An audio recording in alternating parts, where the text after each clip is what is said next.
Hello everyone आज video रे आमे डिस्कशन करने को जाउचंती हमरो ओडिशा आदर्श विद्यालय रे खाली थिबा शिक्षक पदवी पूरण विषय रे।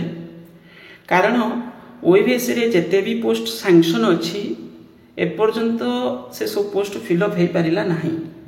आउ जेते बेले भी जो एडवर्टाइजमेंट हेछि ता भीतर बहुत सारे पोस्ट फांका रही जाउछि कारण तो तांकर गाइडलाइंस जो बेसिस रे रखिचंती। ओके तो आज आम विषय देखा केते कौन पोस्ट फांका अच्छी प्रिंसिपल पोस्ट केते फांका अच्छी गोटे डिटेल्स गोटे अलग डाटा मो पाखे अच्छी मुझे देखी। आमर जो विरोधी दल विधायक अच्छा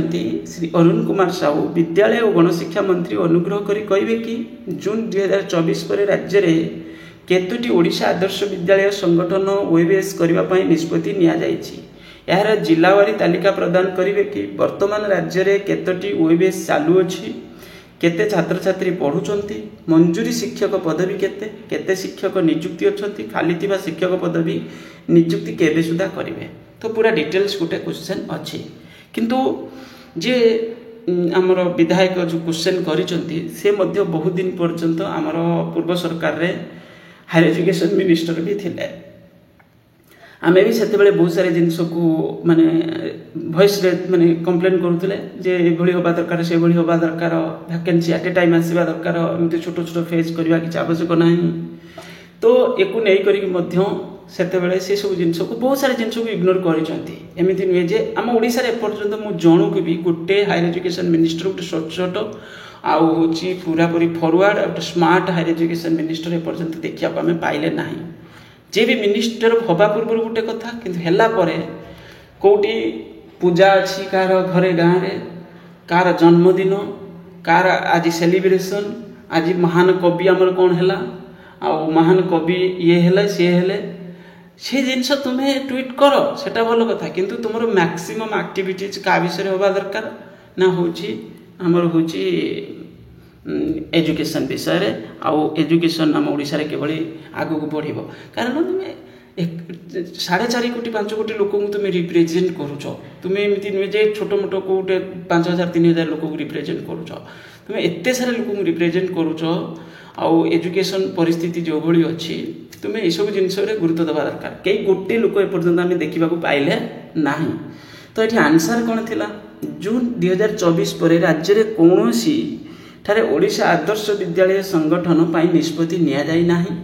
ओडिशा आदर्श विद्यालय संगठन जरिया रे 2016 मसीहा ठारू जून 24 पूर्व 314 ब्लॉक रे 314 ओडिशा आदर्श विद्यालय खोला जाई CBSE curriculum framework examination pattern assessment रे छात्र छात्री मानकु शिक्षा प्रदान करा जाउ अछि। सेतिरे 2024-25 शिक्षा वर्ष रे 1,19,567 छात्र छात्री अध्ययन करुचंती। 7,201 संख्यक मंजूरी प्राप्त शिक्षक शिक्षयित्री पदवी मध्यरु 4,753 नियुक्ति अछंती एवं 1,535 खाली थिबा पदवी पूरण पई पर्यायक्रमे नियुक्ति करा जिवो। देखो एटी 7,201 लेखा अछि एटी 4,753 एटा माने गवर्नमेंट बाकू डाटा एतिक आसीछि माने एतिक पई होय तो से इनिशिएटिव नै थिबे कोन करथिबे किछि स्टेज आगु बढ़ी थिबो तो ये होछि सेही अनुसार पा जायछि। ओके को नै कि अपन कंफ्यूज हेबे नै जे ये तो अधिक तो वैकेंसी अछि कारण बहुत सारे पोस्ट पर स्टेप रे कोन होचंती पिला जॉइन करचंती अलगा कोडोसी जगह रे जॉब हेला छाडुचंती बहुत सारे पिला एबे भी वेटिंग रे अछंती जे तांकर एसएसबी ओपीसी ए सब जगह रे सिलेक्शन हेला होय तो से माने सेटो किछ भी तांकर आगु पदक्षेप से माने नै पारंती। ओके ये कारण रूप मध्ये वैकेंसी बढ़ी जाउची जा भी हो एटी को जायछि पर्यायक्रमे नियुक्ति करा जिवो ता माने एटा हमें देखिबा केबे नेक्स्ट हाफ रे होय तो देखि पारंती माने हमरो 25 रो 2025 रो माने से जुलाई अगस्त सेप्टेम्बर यार भीतर होय तो मते लागुची एडवर्टाइजमेंट नेक्स्ट हाफ रे आसीबार चांसेस बहुत अधिक। ओके देखिबा कोन होची एबे जिबा हमर ओएबीएस रे औ प्रिंसिपल पोस्ट केते कोन फांका अछि से विषय मध्ये उठे एडिशनल आम पाकर इन्फॉर्मेशन अछि। देखो एठी क्वेश्चन पचरा जायतला जे केते कोन अध्यक्ष पदवी खाली अछि आ सेतिरे आंसर कोन दिया जायछि। देखंतु राज्य रे 314 गोटी ओडिशा आदर्श विद्यालय मध्यरु 58 गोटी स्थान रे स्थायी अध्यक्ष अछंती 314 रु केते जण अछंती 58 टी ता माने एजुकेशन को बड़ी परिस्थिति देखंतु एवं 257 गोटी अध्यक्ष पदवी खाली अछि। वर्तमान सुधा 257 गोटी स्थान रे अध्यक्ष न थाई शिक्षक शिक्षयित्री एवं उपाध्यक्ष माने अध्यक्ष चार्ज रे अछंती। यहाँ द्वारा देखो कौन लिखा अच्छी यहाँ द्वारा आवश्यक अध्यक्ष अभाव हेतु शिक्षादान कौन अव्यवस्था ना। एक टीचर वैकेंसी फाँका पड़ी तापर ये पोस्ट 257 जगह नहांती फिर भी किसी अव्यवस्था ना सब जिन परफेक्टली चलती कारण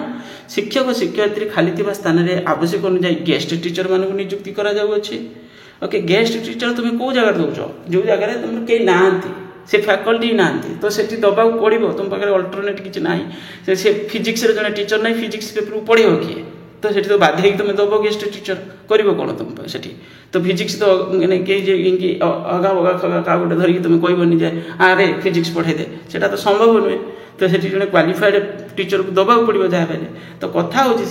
तो जी जो पोस्ट पर एलिजिबल क्वालिफाइड सी से पोस्ट रे पढ़ेब तुम एमती रैंडम जो अलग अलग कौन डिपार्टमेंट जो टीचर देंगे अलग किसी क्लास करदेव कि केवे भी संभव नहीं एफिशिएंट नथिबो से केवे भी तो करा जाउछि। विद्यालय आवश्यकता अनुसार खाली थिबा अध्यक्ष शिक्षक शिक्षयित्री पद पूरण पाई सरकार विहित पदक्षेप ग्रहण करुछन्ति। विहित पदक्षेप केतेबेले नेले ये को सजेकी लेखुछि किए तो एते विहित पदक्षेप केमिति नेले केतेबेले नै गले आमे तो कहीं देखिया पाइलुनी। तो ये सब जिनस होछि कोन केवल मनगढ़ा कहानी तो पूर्व सरकार ये सब जिन को कौन करे तुम तो एत सारे पोस्ट सैंक्शन है से पोस्ट को फिलअप कर तुम्हें से पोस्ट को कौन पर फिलअप कर ना एक तुम गाइडलाइंस ठीक ना एत सजे कि बढ़िया से गाइडलाइंस रखीच तुम्हें ओएबीसी प्रिंसिपल पोस्ट पर चिंता कर से जगह तुम्हें जदि तुम एत बढ़े चढ़े गाइडलाइंस रखीच से जगह पर प्रिंसिपल क्या देच क्या तुम्हें तो सही पीजीटी टीचर कि टीजीटी टीचर को दायित्व मो कहता तुम्हें आउ टे लिबेराल करके से जगह पर तुम रिक्रुटमेंट करूनो कौन पाए। तो ये जिनस हूँ कौन ना हूँ केयरलेस ओके हम आम तो फिक्स कर देचु या हम अरे दीदी तुम से गाइडलाइंस अनुसार तुमको स्टाफ मिलूना तुम्हें ता भर पुणी अल्टरनेट खोजब ना हाँ आउ टे कौन करें तो कौन पाई तुमको मिलूना स्टाफ प्रॉब्लम तो रही ना किसी तुम्हें से अनुसार भाव जो हाँ या आम कर तो ये गाइडलाइंस ये किसी चेंज कर तुम जो सिलेक्शन प्रोसेस जहाँ किसी फ्रेम कर एलिजिबिलिटी क्राइटेरिया जहाँ फ्रेम कर मॉडिफिकेशन करो ना असुविधा कौन अच्छी। तो जदि तुम यही कर तो तुम यूनिफॉर्म बेसिस रे एजुकेशन दबा दरकार सारा राज्य रे सब पिला तुम्हें एमती माने सीबीएसई आईसीएसई प्राइवेट पब्लिक पुणी गवर्नमेंट स्कूल ओएबीसी स्कूल ये सब अलग अलग पुणी से गवर्नमेंट रे पुणी कॉलेज रे जमी आम देखुं 314 नहीं 300 कौन तो 206 मैंने गोटे 488 और गोटे कौन 662 कैटेगरी कॉलेज एडेड अनएडेड तो ये सब स्कीम करके पिला अधे अधिक पिला तुम तो कौन कर पूरा नष्ट कर दौच तुम यूनिफॉर्म दरकार गोटे पूरा प्रॉपर बेसिस रे हाँ आमर मिनिमम स्टैंडर्ड सब कॉलेज रे कि सब स्कूल रे गोटे रहिला तापर को कॉलेज रे भल पढ़ाला को कॉलेज रे खराब पढ़ाला सेटा हला किंतु गोटे मिनिमम स्टैंडर्ड फिक्स करा हबो जे हाँ एई लेवल रे एजुकेशन तो चाहिए रहिबो ही रहिबो। तो ये हूँ जिनस जहाँ भी हो ये सब पोस्ट फिलअप होगा दरकार 257 पोस्ट फिलअप है अलग जगह टीचर पोस्ट पुणी आपंकर आपकापे कारण 257 जे लोक रे से लोक कौटि ना कौटि टीचर थे से आसिक पलि आसला टीचर पोस्टा फाँका पड़ो ओके। तो ये 257 पोस्ट जमी फिलअप करवा दरकार बस यही हिं कहार अच्छी आपण मैंने वीडियो को लाइक करेंगे जब चैनल को सब्सक्राइब करने जब भी ओएबीसी विषय आम पाखे किसी भी न्यूज माने अवेलेबल हम मुझे डिस्कसन ने नेबी। Thank you.